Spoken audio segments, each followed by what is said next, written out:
garsiai pasidžiaugti, nes Vilnius vėl turi pramogą, turi žiemos pramogą iš tiesų. Už nugaros ledo aikštę matom, kur vilniečiai galės džiaugtis šią dirbtinio ledo aikštelę. Tai nebus net sintetinis, tai nebus vieno šalčio nuo oro sąlygų priklausomus, tai prie tam tikros ir nulinės ar pliusinės temperatūros vilniečiai ir miesto svečiai galės ateiti čia, čiuožti, susiderinę, išmokti netgi ir čiuožimo subtilybių iš profesionalių trenerių.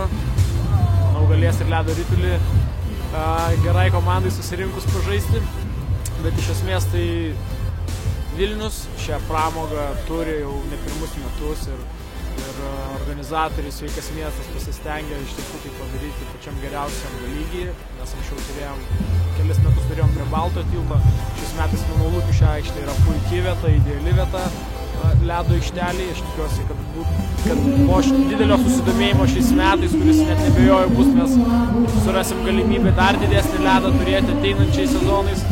O jeigu iš esmės apie žiemos pramogą, apie žiemos ledą, tai čia, manau, kiekvienas miestas turėtų galvoti apie tokias pramogas miestiečiam, nes tai yra pramoga su gera nuotaika, su gerom emocijom, kur visi atėję gerai praleidžia laiką. Taip, kad žiemos pramogos turi būti gyvos ir visi miestai turi turėti po ledo aikštę.